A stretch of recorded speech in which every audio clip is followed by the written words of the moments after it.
Este programa é livre para todos os públicos.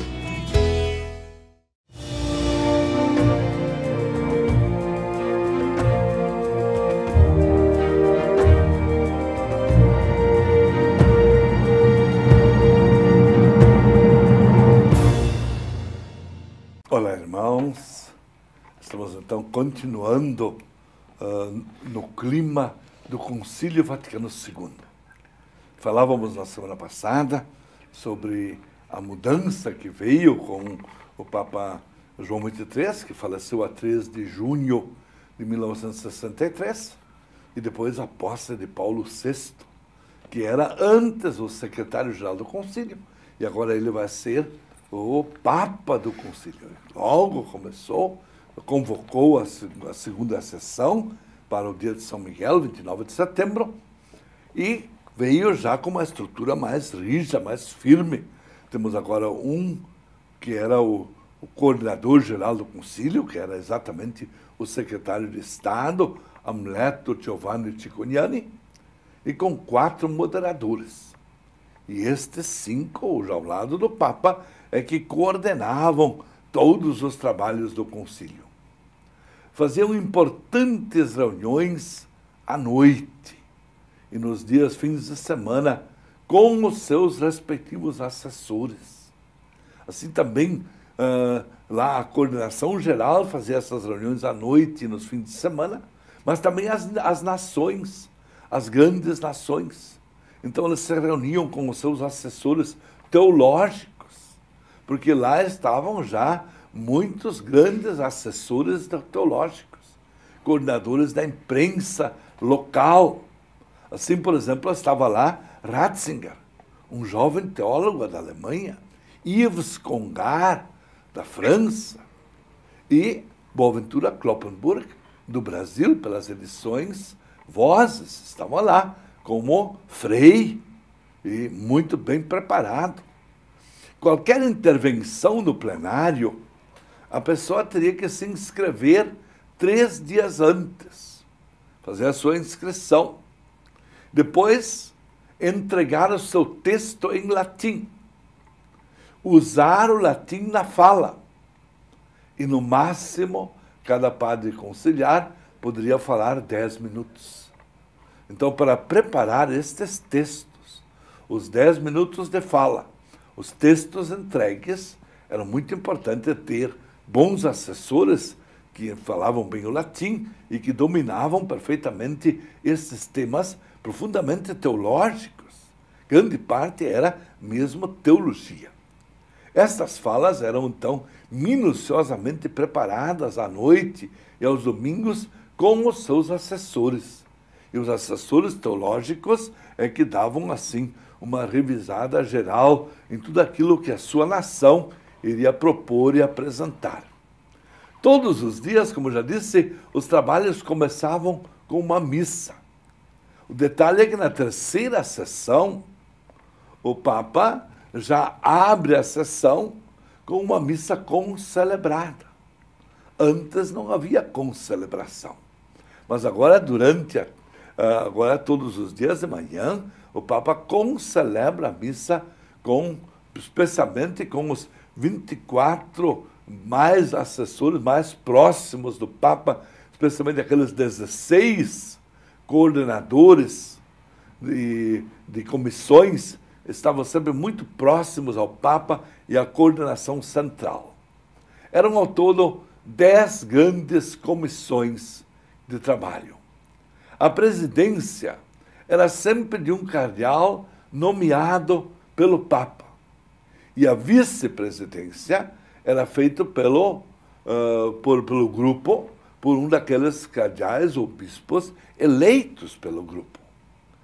Cada comissão podia também formar as suas subcomissões.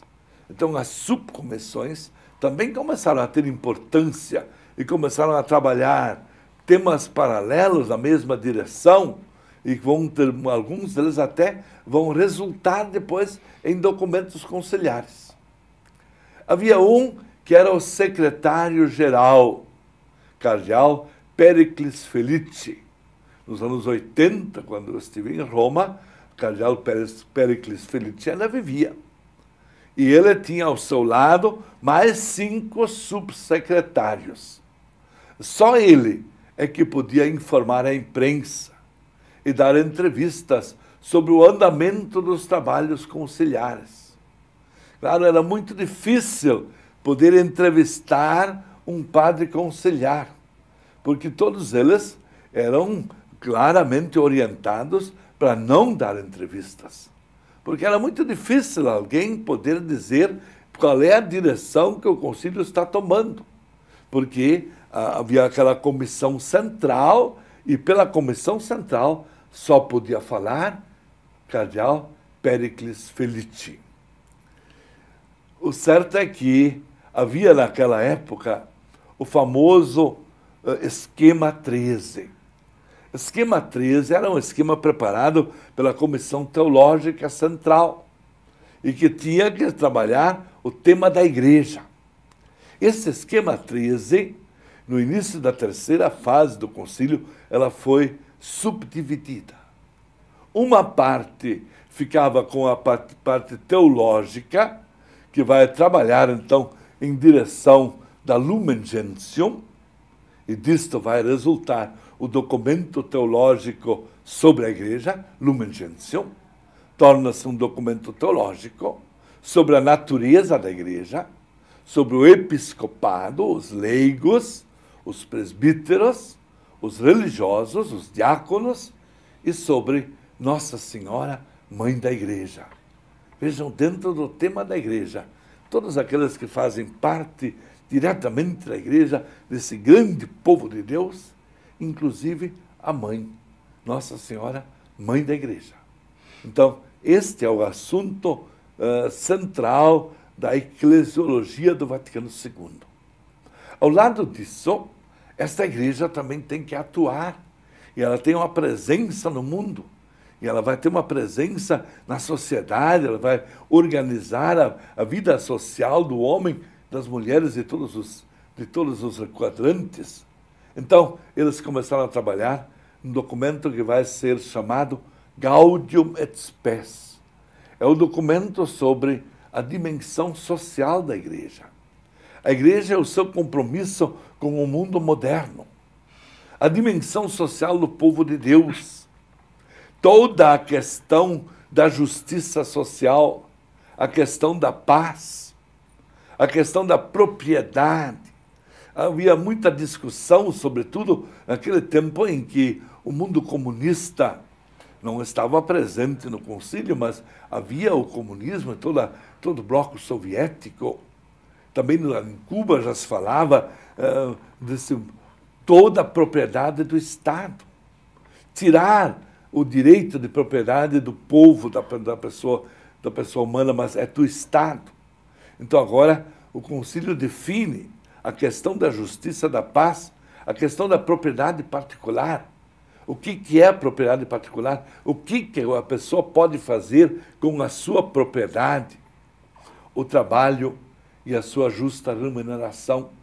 Tudo isso foi discutido amplamente e colocado dentro de um documento que vai se chamar Gaudium et Spes, que vai ser promulgado apenas na 4ª sessão conciliar, porque foi um documento muito trabalhado, muito difícil de ser aprovado, e foi feito muitas emendas necessárias para chegar àquilo que realmente a igreja queria transmitir ao mundo sobre essa dimensão social. A Lumen Gentium é o documento teológico sobre a igreja. Certamente ele ainda não foi suficientemente estudado, e nós deveríamos sempre de novo retomar Lumen Gentium e estudar esta estrutura do povo de Deus, porque lá se encontra o essencial para o ministério dos bispos, a sua relação com o Papa, a relação com os outros bispos, as conferências episcopais, a relação do bispo com o povo de Deus, a relação do bispo com o seu presbitério. Tudo isso está presente na Lumen Gentium. Lumen Gentium é o grande documento teológico da Igreja. Então, para a vida religiosa, também é essencial a Lumen Gentium.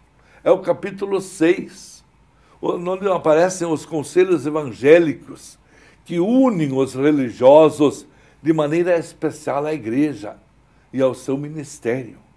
Portanto, os religiosos dentro da Igreja, fazendo parte da Igreja, parte constituinte da Igreja. Então, eles estão ali, lado a lado, com os bispos, com os sacerdotes e com os leigos. Portanto, um documento importante. E Nossa Senhora, mãe da Igreja, mãe dessa grande Igreja, povo de Deus. A profissão dos conselhos evangélicos, evidentemente, precisam ser um sinal.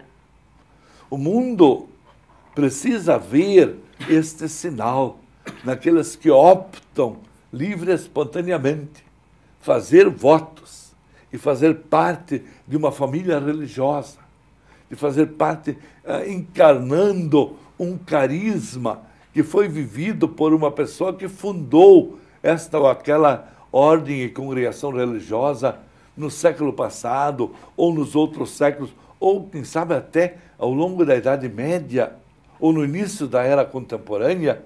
Então, é preciso renovar, redescobrir todas as origens das congregações religiosas, dos institutos e das famílias de vida religiosa, para que elas possam, a partir do seu carisma próprio e particular, conviver com a Igreja do nosso tempo, com os seus bispos, com os seus sacerdotes e com o povo leigo, com o povo de Deus.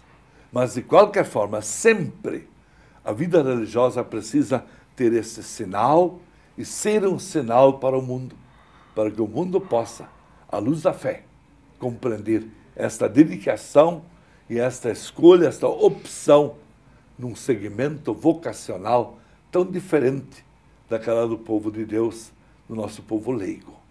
Portanto, a Lumen Gentium deveria ser o grande documento ainda a ser estudado para que tivéssemos melhor compreensão de tudo que hoje temos na Igreja. Recebam sempre a bênção de Deus Todo-Poderoso, Pai, Filho e Espírito Santo. Amém.